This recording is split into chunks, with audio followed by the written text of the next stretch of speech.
Bom, eu recebi um presente maravilhoso na última edição do jornal A Tribuna de Campos do Jordão, do meu amigo Ricardo Arcoverde.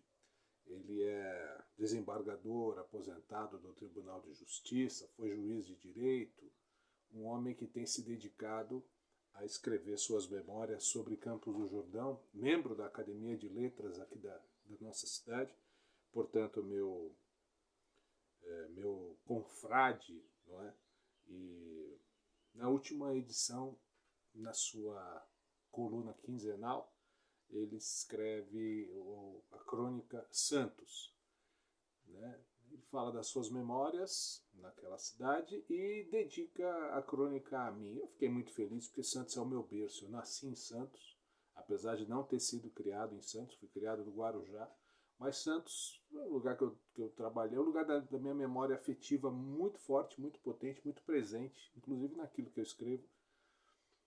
Escrevi já Canoeiro, que é um livro de poesia só de poemas de Santos. Tem um outro que chama Chapéu de Sol. Esse já fala mais sobre o mar, né? Poemas da beira do mar. Tem muita poesia feita em Santos também.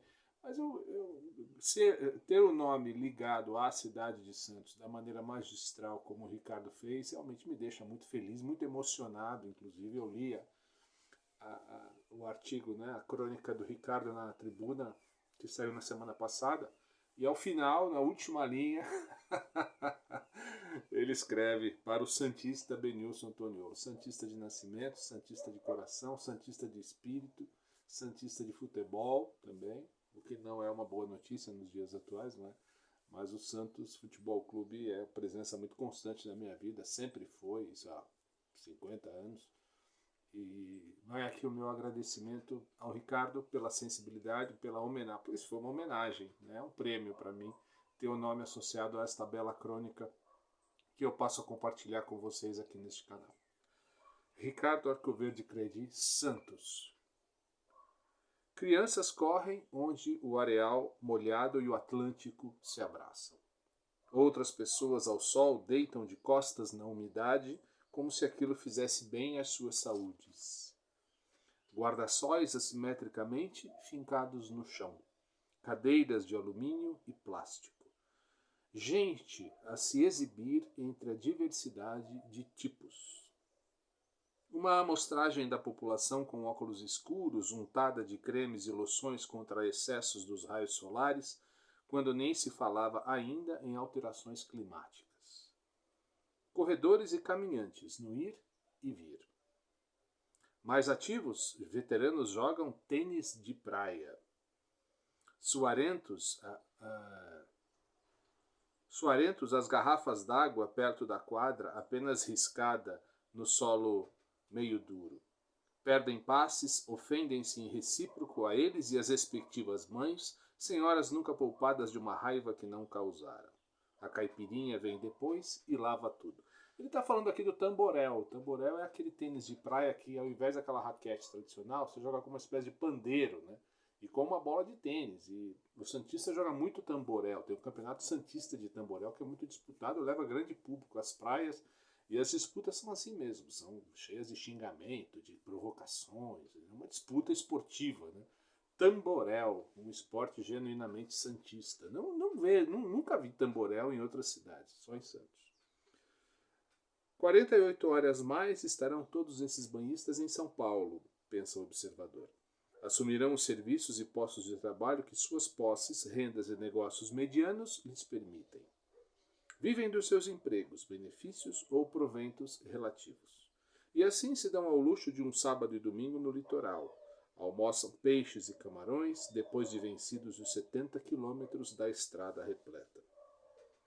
Nem ricos nem pobres na ponta da praia, que não atrai muita frequência, dado o escuro de suas marés e areias. Meu lugar preferido em Santos é a ponta da praia. Nos anos 60, Santos não era mais o burgo beira-mar em que a aristocracia e seu discreto charme descia a serra no trem da Santos Jundiaí, em vagões chiques ou automóveis caríssimos pelo caminho do mar. Esses carros, guiados por choferes em uniformes com kepe, calça culote e botas lustrosas de cano alto, tão impecáveis esses serviçais quanto oficiais de cavalaria. Fotos atestam. Só essa elite desfrutava da hospedagem nos ótimos hotéis ou pensões de alta categoria. Havia cassinos, um deles servido por 2 bondinhos alternados até o topo do Monte Serrat. Mas em 1946, todos fecharam. Cederam seus espaços para o turismo ou eventos. Aqui ele lembra da queda de Getúlio, né, e da proibição do jogo no Brasil. Depois por Eurico Gaspar Dutra. Isso aconteceu em Campos do Jordão também. Os grandes hotéis que serviam ao jogo, ao cassino, como o Grande Hotel, Vila Inglesa, Toriba, Rancho Alegre, esses hotéis em 1946 sofrem o baque da interrupção do jogo no Brasil. Isso aconteceu em Santos, no Monte Serrat, ainda que os bondinhos continuem funcionando apenas como turístico e a vista do Monte Serrat e da capela ali existente é uma das mais bonitas daquela cidade. Mas o salto se deu logo depois do término da Segunda Guerra Mundial. Inaugurou-se, que aliás este ano completa 80 anos, inaugurou-se a Via Anchieta. Aqueles imóveis da hotelaria de fino trato, as moradas ricas em terrenos amplos foram pouco a pouco se substituindo por edifícios de apartamentos. A cada momento surgiam construções nos lotes desocupados um a um pela sanha imobiliária, movimento que permanece até hoje na direção da orla para as quadras interiores e para o céu também. Meu pai, quando chegou do interior de Alagoas, né, com seus irmãos, no Pau de Arara, foi se empregar como servente de pedreiro na construção desses lotes, desses prédios tortos na praia. No meu último livro, Depois do Último Dia, que fala de um trabalhador nordestino de um condomínio de Santos, tinha uma coisa que se falava na época, que os prédios de Santos eram tortos porque os baianos viviam bêbados. Isso está no meu segundo livro. Segue o acesso à cidade para quem pouco antes, nem em sonho, passaria 2 dias seguidos nos pequenos espaços, uns sobre os demais, apartamentos que se transformariam, dado tempo ao tempo, em moradas de aposentados. Nas unidades de frente para o oceano, de dimensões maiores e mais caras, os proprietários abonados descortinam as águas da baía e toda a sua beleza cênica. Já as unidades diminutas, de lado ou de fundos dos edifícios, vendiam-se e vendem-se para quem não dispunha ou não dispõe de tanto. Avenidas e canais a desembocarem nas praias. Ruas são extensos estacionamentos junto ao meio-fio. Bondes na rede de trilhos desde a ponta da praia até São Vicente, que radiava para o centro pelo Boqueirão, Gonzaga, José Menino, Vila Belmiro, até o Porto. Esses elétricos começaram a trafegar nos anos 1800 nas capitais e nas cidades maiores. Era moda? Não. Era o começo da mobilidade que permitia às pessoas habitarem bairros mais distantes. E aí eu me lembro do trólebus 4, que saía da balsa, né, na ponta da praia, ia um pouquinho pela praia, depois ia pela Epitácio Pessoa e ia até a Praça Mauá.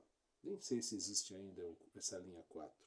Depois a 8, que ia pelo Porto, hoje a Avenida Mário Covas, entrava na Senador Dantas e seguia até a Conselheiro Nebias. Ambas as linhas seguiam e iam até a Praça Visconde de Mauá, que Narciso de Andrade dizia coração desta cidade de Santos, onde fica o Paço Municipal, inclusive a Prefeitura.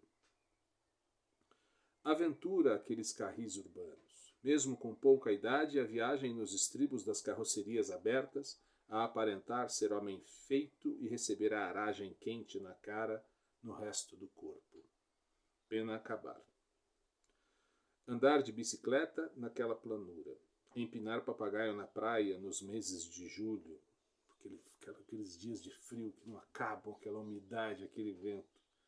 Tais férias coincidiam com ventos que elevavam às nuvens aqueles artefatos. Bom demais. O bambu se cortava ao lado do ramal Santos-Juquiá, da ferrovia Sorocabana. O passeio das tardes era sagrado, e pai nenhum afastaria os filhos daqueles momentos. Como era gostoso aquele sorvete de limão galego, quase sem nenhuma gordura, com pazinha de madeira no copo de cartolina parafinada. As cocadas da praia em cestas cobertas por panos alvos. Eu cheguei a pegar um ônibus da ponta da praia e descer lá no Zé Menino, em São Vicente, só para comprar uma cocada uma vez. A manjuba frita nos bares das avenidas enquanto os adultos bebiam cerveja. Nas chegadas das sextas-feiras à noite, a pescada cambucu grelhada com arroz de marisco no Roxy, depois do cinema no Iporanga, do Cine Iporanga da Ana Costa. Na Praça dos Andradas, olha lá na cidade, hein? Lado oposto à cadeia velha, hoje inabitável, hoje intransitável, hoje não se pode caminhar a pé com tranquilidade naquela Praça dos Andradas, uma pena. Lado oposto à cadeia velha. Assim bem servia, por igual, o marreiro. O vinho verde português só alcançada a idade própria. Na boca do canal, navios que na infância julgávamos monumentais. Os de passageiros eram mais imponentes. Conte Grande, Andrea Doria, Paolo Toscanelli.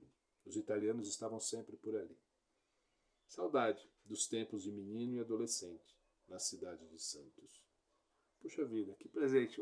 Realmente um texto que me emociona, me deixa muito feliz, de um escritor sensível, de um escritor singular, que com toda essa experiência, com toda essa abrangência e larga capacidade de escrita, consegue nos emocionar. Eu realmente fiquei muito feliz, guardo com muito carinho, vou guardar com muito carinho essa crônica, porque remete à minha cidade do coração, remete ao meu berço, remete àquela cidade que habita o meu espírito diuturnamente, que está presente nos meus sonhos e que vou levar dentro do meu coração até o fim dos meus dias. Campos do Jordão é a minha cidade de adoção, mas Santos é a minha mãe. E mãe a gente não esquece nunca. Obrigado, Ricardo. Um grande abraço para você. Sinto muita falta das nossas conversas, dos nossos cafés. Espero que a gente se reencontre em breve para poder contar um pouco mais da história e das nossas histórias litorâneas caiçaras à beira da praia, da ilha dos Santos Inocentes, que é o nome que se dá depois à cidade de Santos. Um grande abraço a todos.